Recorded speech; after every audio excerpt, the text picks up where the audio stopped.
kung sila ay siksikan, kung crowded sila, hindi sila makakatuka ng maayos. Hindi nila makukuha yung sapat na nutrients na kinakailangan nila para makabuo sila ng itlog. Kapag crowded po ang inyong kulungan, i-expect ninyo na ang inyong mga pugo ay magiging payat.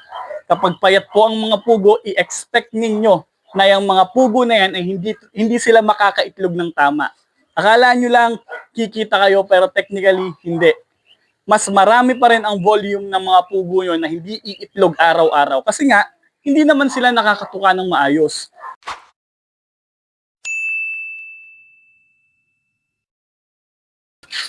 Kung nag-uumpisa ka pa lang sa pag-aalaga ng mga pugo, dapat alam mo na iba yung pagkain ng mga RTL at iba rin yung pagkain ng mga DOC. Iba kasi ang kakayahan na ng mga RTL sa pagkain ng mga patuka. Ang mga RTL po ay tumutuka na ito ng tinatawag natin na laying mash. Pwede din namang laying crumble, pero iba na yung contain or nilalaman ng patuka ng mga RTL kasi nakafocus na sila sa kanilang pag-itlog. Unlike dun sa mga DOC, nakafocus ito sa kanilang paglaki. So pag-usapan natin at alamin natin kung ano ba yung mga dapat nating alamin kapag mag-aalaga tayo ng pugo in terms of pagpapakain. So ito yung topic natin na feeding guide sa pag-aalaga ng mga pugo, RTL man yan o DOC. Sabi ko nga sa inyo, average ng 10 grams ang pagkain ng mga DOC sa loob ng 25 days na pag-aalaga natin sa kanila. So from day 1 hanggang day 25, hindi naman kaagad sa first day nila is 10 grams ang kakainin nila. Pero sabi nga natin, it is an average. Ibig sabihin, gradually tumataas sila ng percentage hanggang sa umabot sila ng 25-day-old. And then kung kukumpitin natin ang average na consumption nila, ando dun tayo sa level ng 10 grams per quail per day. Kaya nga sabi ko sa inyo, kung meron kayong 1,000 na alaga ng mga DOC, kakain sila ng 5 sako ng 50 kilos sa loob lamang ng 25 days old. And syempre, after ng 25 days old natin na pag-aalaga sa kanila, mag-shift na rin tayo, magpapalit na rin tayo ng pagkain. Kasi syempre, doon napapasok yung tinatawag natin na starting stage nila.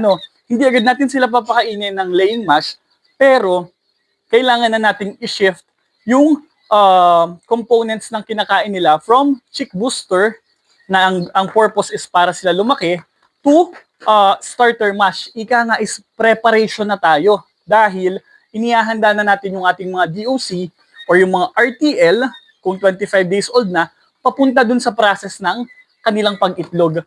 Ayan. So kaya kailangan alam mo kung ano ba, kung ilang araw na ba yung mga inaalagaan mong pugo para alam mo rin kung ano yung ipapakain mo sa kanila sa mga araw na dadaan. Ito yung ito na yung 13 days old. Ayan. So 13 days old natin na DOC. So technically, parang pugo na talaga yung itsura niya. Yun nga lang, medyo maliit pa siya. So papunta na sila sa process ng paglaki. So unti-unti na habang kumakain sila, unti-unti silang lumalaki. So doon natin mapapansin na successful yung feeding program na ginagawa natin sa kanila. Ang goal is hindi tayo dapat maubusan. Ito, yung ating chick booster, hindi dapat tayo maubusan ito. Hayaan natin na tumuka sila ng tumuka, uminom sila ng uminom sa loob ng 25 days old. Kasi nga, wala naman itong ibang gagawin kundi magpalaki sila ng kanilang mga katawan para papunta sila doon sa pagiging tinatawag natin na RTL o yung tinatawag natin na ready to lay na sila. Saka natin sila itatransfer doon sa ating tinatawag na laying cage. So ngayon, andito sila sa brooding stage nila. Pinapalaki natin sila dito, piniprepare natin sila dito para maging ganap na silang RTL or yung tinatawag na ready to lay. So napakasisigla ng ating mga DOC. For me, yung sukat nila ngayon is akmang-akma sa edad nila, 13 days. Kung ako nagkakamali, 13 or 14 days. Tama lang yung sukat nila. Pagtungtong ng ating mga pugo sa kanilang ika-25 days old, pwede natin sila i-consider na RTL. Tinatawag na silang RTL or ready to lay. So, kailangan na natin silang ilipat, kailangan na natin silang ilagay dito sa ating layering cage kasi kailangan na nating ma-maintain or mabalanse yung bilang ng ating mga alagang pugo. Bakit? Paka-importante na hindi sila nagsisiksikan. Kasi kita nyo yung dami ng butas ng harapan ng cage na ito. Ito ay dapat sumapat. Kung hindi man sumapat, hindi ganon kakulang para sa kanila. Kasi kung sila ay siksikan, kung crowded sila, hindi sila makakatuka ng maayos. Hindi nila makukuha yung sapat na nutrients na kinakailangan nila para makabuo sila ng itlog. Kapag crowded po ang inyong kulungan, i-expect ninyo na ang inyong mga pugo ay magiging payat. Kapag payat po ang mga pugo, i-expect ninyo na yung mga pugo na yan ay hindi sila makakaitlog ng tama. Akala nyo lang kikita kayo pero technically hindi. Mas marami pa rin ang volume ng mga pugo nyo na hindi iitlog araw-araw. Kasi nga, hindi naman sila nakakatuka ng maayos. Ang goal po ng gantong separate ang patukaan ay lagi nating makita kaagad na may patuka pa ba or wala na bang patuka. Kasi kailangan hindi rin sila mauubusan ng patuka sa oras na kailanganin nilang tumuka. Bakit? Kasi nga, yun lang yung tanging paraan para makapag-produce sila ng itlog. Kailangan nilang makatuka ng sapat para makaitlog din sila ng tama. So, ang average po na tinutuka ng isang RTL sa loob ng isang araw, sabi ko nga is nasa 22 grams. Kung mag 25 grams man yan sa loob ng isang araw, kung marunong kang mag-observe at magbilang ng mga tinutuka ng iyong pugo, possible na andito yan sa ilalim. Yung natitirang 2 to 3 grams na nawawala is nandito sa ilalim. Bakit? Possible po natatapon yan.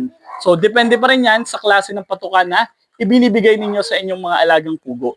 Kaya kailangan i-monitor ninyong maigi yung mga pugo nyo kapag nag-aalaga kayo. Kung paano na doon sa mga DOC, hindi sila nauubusan ng patuka, kailangan, ganun din po sa RTL. Madaming nagtatanong sa akin, kailan ka ba naglalagay ng patuka? Ano ba yung dapat mong oras na paglalagay ng patuka? Wala po. Wala pong dapat na oras. Kailangan oras-oras meron silang patuka. Iyan po ang totoo. Kung tingin nyo magastos yun talaga yung kailangan. Bakit? Kasi once na naubusan sila ng patuka, magkakaroon po ng delay sa pagpoproseso ng kanilang katawan sa pagbuo ng itlog. Kaya kung mapapansin ninyo, yung mga pugo na for culling na, di na sila masyado pinapatuka kasi nga, delay na rin naman silang umitlog. So pag hindi mo sila masyado pinatuka, hindi na rin sila mangingitlog. Kaya po, ang goal po kapag nag-aalaga kayo ng mga RTL, huwag niyong alamin kung kailan kayo magpapatuka dapat. Dapat tingnan nyo kung kailan siya kumukonti na. Huwag niyong hayaan na maubos. Sabi ko nga sa inyo, isa sa pinaka-foundation sa pag-aalaga ng pugo is yung tamang pagpapakain. Hindi sila pwede na basta-basta na lang or hindi pwedeng basta-basta na lang kung ano-ano na lang yung ipapatuka mo. So meron pong sariling formulation ang quail and then meron silang sariling formulation pa para dun sa tinatawag natin nga na layer. Kaya alamin ninyo sa inyong mga feed supplier kung yun bang mga layering mash or layering crumble na inyong ibibigay sa inyong mga pugo ay makakapag-provide ng maganda at quality itlog. Marami naman po talaga ang pwedeng mag-supply ng mga feeds in terms of pag-aalaga ng pugo. Pero sabi ko nga sa inyo, alamin nyo pa rin kung alin ba yung pinakamaganda sa lugar na meron kayo. Kasi sa amin, dito sa Batangas City, since malapit po ang Jetstar Animal Feeds, hindi na po ako lumipat. So, hanggang ngayon, ever since na nag-start tayo at gumamit tayo ng Jetstar Animal Feeds, yun at yun pa rin po yung ginagamit natin. And to be honest po sa inyo, umaabot po ng nasa roughly 90 and above yung percentage po ng aking egg production. So, ayun, for this topic guys, ang feeding guide natin, ang bottom line po ng ating usapan or ng ating video na ito is wag mong hayaan na maubos ang patuka ng iyong mga pugo. Kung ang tanong ay palaging anong oras ba dapat tayo magpapatuka, dapat ngayon alam mo na kung kailan. Dapat ikaw mismo ang mag-oobserba kung gaano ba kalakas tumuka yung mga pugo mo para kung sa looban ng bago ba maubos o bago ba ang 2 oras mauubos na yung laman ng aking patukaan. So dapat bago pa mag 2 hours nakapagsalin ka na agad. Usually naman po umaga, tanghali at gabi lang nagpapatuka. So depende yan sa lakas ng pagtuka ng inyong mga pugo. Siyempre paglakas po ng pagtuka ng inyong mga pugo, dapat pagganda rin ng inyong egg production. Pag hindi po maganda ang inyong egg production at malakas lang silang tumuka, baka po factor din baka po madaming lalaki sa loob ng inyong kulungan. So alamin nyo rin yan, maririnig nyo tumitilawak talaga yung mga lalaking pugo. Lagi silang nangahabol ng mga babae kasi gusto nilang makipag-mate, and then nai-stress po yung inyong mga pugo. Yun muna for today's episode ng ating quail farming. So once again guys, kung meron kayong mga questions, pwede po kayong mag-comment, pwede kayong mag-PM sa akin for a private consultation. Tumatanggap po tayo ng private consultation para po sa pag-aalaga ng mga pugo. Guys, please kindly like, share, subscribe po kayo sa ating YouTube channel para mas marami pa tayong maabot ng mga Pilipino at OFW na nagnanais na matuto po ng pag-aalaga ng pugo. Once again guys, ito ang yung Kuya Ace ng Quail Farming TV or Lakbay ni Alas. Huwag niyong pagdududahan yung mga sarili niyo sa mga kaya at pwede niyong gawin. Never stop dreaming, never stop believing kasi hindi mo alam kung saan ka dadalhin ng mga pagsisikap mo.